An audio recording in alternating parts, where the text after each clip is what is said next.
खुलुमबाय। दिनै 30 अक्ट' समबार बाराय गोजोन फुंबिलिनि बयनिसिमबो गोजोन हामलायनाय जासिहरग्रोनाय थाबाय। बेजों लोगोसे नोंथांमोन गासैखौबो दिनैनि गोदान रादाबाव बरायबाय। दासिमनि मोननैसो गोदान खौरांखौ नोंथांमोननि थाखाय लानानै फैलायबाय। दिनैनि गाहाय रादाबाव दङ मोनसे दुखुनांथाव खौरां, नेपाल हादोराव थारा उरां जाहाजा गोमानानै दङ। मिथिनो मोननाय बायदिब्ला 22 दावबायारिफ्रा बे उरां जाहाजाव दङमोन। बिनि गेजेरावनो 4 सुबुंफोरा भारतनिमोन आरो 3 जापाननिमोन होननानै मिथिनो मोननाय जायो। पाकरानिफ्राय जमसंसिम थांबाय थानाय समावनो बे जाथाया जायो। दा गोमानाय उरां जाहाजखौ नागिरनो थाखाय 2 उरां जाहाज थि खालामनानै लानाय जायो। मुस्ताफा आरो पकरायाव बिथोन होनाय जाबाय होननानै बिथांमोनहा फोरमायदों। दा नागिरनाय खामानिखौ सोलिगासिनो दङ होननानै जों सुबुंनिफ्राय मिथिनो मोननाय जायो। उदालगुरि आंग्राजुलि बैरबखुन्दी ओनसोलनि सानस्रि बसुमतारीखौ साननैसो सिगां सासे हारसा हौवाजों खारनो नागिरदों होननाया नंखायसो होननानै सानस्रि बसुमतारीनि बिमा आरो सानस्रि बसुमतारी बिथाङा खेंफोरथि होदों। बिसायनि न'खराव दानथामसो नांलाय खमलाय जाबाय थानायनि जाहोनाव गोजोननाय गैयै होखारबाय थानायावहाय खारनो गोनां जादों होननानै फोरमायदों। दा बिमाजों लोगोसे गुवाहाटी बाथौपुरि आइसबिटियाव दङ होननानै फोरमायदों। आरो बाथौफोरनि आबसुफोरनि फोरमायनाय बायदिब्ला हौवानिसो गोरोन्थि बायदि होननानै बिथांमोनहा फोरमायदों। मिथिनो मोननाय बायदिब्ला गावसिनि नुनायावहाय बिसोरो रावजोंबो खाराखै सानस्रि बसुमतारीया होननानै बिथांमोनहा फोरमायदों। बिमाजोंसो न' भारायाव दंफायो होननानै बिथांमोनहा सुलु लानायाव मिथिनो मोननाय जादों होननानै खौरांगिरिनि सिगाङावहाय फोरमायनायखौ जोङो मिथिनो मोननाय जायो। दा सानस्रि बसुमतारीया बुंदों न'खराव गोजोन गैयिनि थाखायनो स्रा खालामनाया मोजां सावरायनानै होननानै बिथांमोनहा खौरांगिरिफोरनि सिगाङाव फोरमायनायखौ जोङो मिथिनो मोननाय जायो। 800 मिटार खारनानै देरहानाय आरो 500 मिटार थाबायनानै देरहासार जानाय सानै सुबुंखौ कार्बि आंलंनि मिरु आबसुफ्रा बरायदों।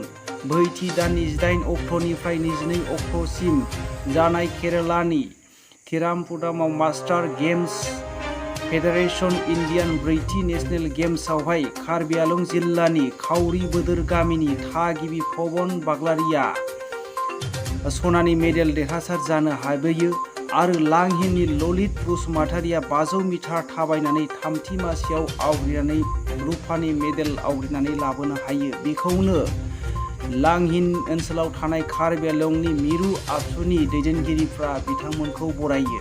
बियो जोंनि बर' हारिनि थाखाय मोनसे देरगाथाव बाथ्रा। हाग्रामा महिलारिया उपरा बिसाइख'थियाव बोलो होनानै कस्त' खालामनाया मुलाम्फा गैया। फैबाय थानाय 2025 मायथाइनि थाखाय बिपिएफआ खामानि मावथों होननानै आसामनि केबिनेट मन्त्रि उरखाव ब्रह्म बिथाङा बाक्सा जिल्लानि निखासियावहाय नुजाथिनानै बुंदों। कख्लाबारि बियाबाव बिपिएफआ हानजाया देरहासार जानानै सोरखार दानायाव रायजो राजाफ्रा नुहुराखै होननानै बुंदों।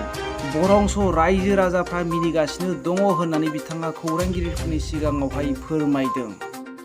थिसननायनि मुङावहाय बायलाय फानलाय खौरां 1991 मायथाइनिफ्राय 2001 मायथाइसिमावहाय शिबसागरावहाय फोरोंगिरि थिसननायनि मुङाव आनवार हुसैनखौहाय केस होनाय जादोंमोन। 1991 मायथाइनिफ्राय 2001 मायथाइयावहाय कंग्रेस आरो अगप दैदेननायावहाय सरकार दानाय जादोंमोन।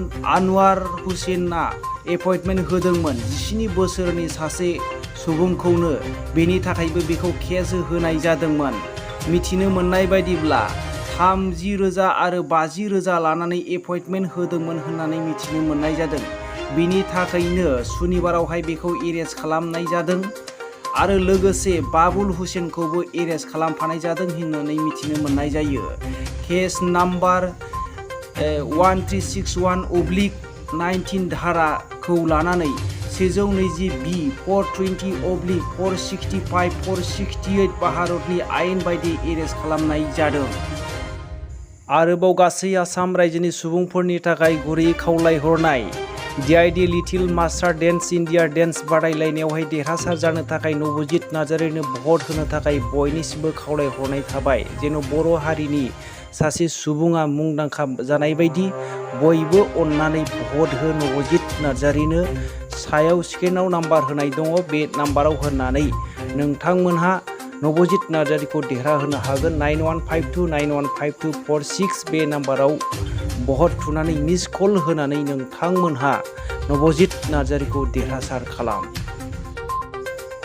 तामुलपुर जिल्लानि बारलियापुर गेजेर फरायसालि गाहाय फोरोंगिरि कुलेन दासआ गोसो बायदि फरायसालियावहाय सोलिबोगासिनो दङ होननानै मिथिनो मोननाय जायो। ओनसोलनि सुबुंफोरा गोबांबार केस होनायनि जाहोनावबो जेबो थिरांथा लानाय जायाखै होननानै मिथिनो मोननाय जायो। मिथिनो मोननाय बायदिब्ला दान मोनसेयाव 3-4 दिनसोल' फैनानै हाजिर जाफैयो होननानै मिथिनो मोननाय जायो। गेदेर गेदेर राजनितिक हान्जाफोरजोंहाय लोब्बा थानायनि जाहोनाव बेखौ जेबो खालामनाय जायाखै होननानै मिथिनो मोननाय जायो। बिनि थाखायनो ओनसोलनि सुबुंफोरा गोबांथार दुखु मोननाय फोरमायदों। फुंबिलि प्राइमारि BPFनि गाहाय नेहाथारि ससित बसुमतारी बिथाङा मोनसे खौरांगिरि मेल खुंनानै मोनसे खेंफोरथि होदों। आफादगिरि मिनाल बसुमतारी UPPLआवहाय जयेन जानाया बियो गोबाव समनिफ्रायनो BPF हान्जायावहाय इनएक्टिभ जाबोगासिनो दंखायोमोन। बियो खामानि मावबोआखै। बिनि जायगायावहाय वार्किं प्रेसिडेन्ट सायख'नानै खामानिखौ मावबोगासिनो दं होननानै बिथाङा बुंदों। आरो बेजों लोगोसे रादाय बर' अर्गानाइजिं सेक्रेटारि बुंनानै लाहैनाया नंखाय, बियो सासे भटिं मेम्बार बायदिल'सोमोन होननानै बिथाङा फोरमायदों। बिसोरनि BPF नागारनानै UPPLआव जयेन जाहैनायावहाय BPF हान्जाया जेबो खहा जायाखै होननानै बिथांमोनहा फोरमायदों। BDCनि चिफ प्रमद बर' बिथाङा बुंदों, खख्लाबारि बियाबावहाय जेबो गोब्राब खामानि गैया, देरहानाया रोखाखा। बियो मोनसे फर्मेलिटि बायदिल' उफ्रा बिसायख'थि सासे केन्डिडेट नांगौनि थाखाय खुंनाय जादों होननानै बिथाङा बुंदों। दिनै हाग्रामा महिलारिया 25 बोसोर बे ओनसोलाव फैयाखैमोन होननानै गावनि खुगाजोंनो बुंदों। दिनै भट बिनोसो बिथाङा फैदों।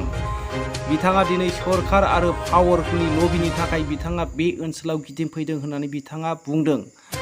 आरो टेट पास जानाय सुबुंफोरखौबो बुंदों सरकारनि हेंथा सरकारखौ सोंखारिया लाफैनो सरकारजों मदद खामानि होफै। स्टेटफोरा जुदि केस होआमोनब्ला मा लांखावनो बिथांमोना सरकारनि थिसननायखौ होसिगौमोन होननानै बिथांमोना फोरमायदों। बिनिखायनो मा समाधान खालामजायो बेखौहाय बिथांमोनहा सरकारजों लोगो जानानै खामानिखौ मावफै होननानै बिथांमोनहा खावलायहरदों। बेजों लोगोसे दिनैनि रादाबा एसेनोसै। रादाबखौ जोबनायसिम खोनासंनायनि थाखाय बयनिसिमबो साबायखर थाबाय।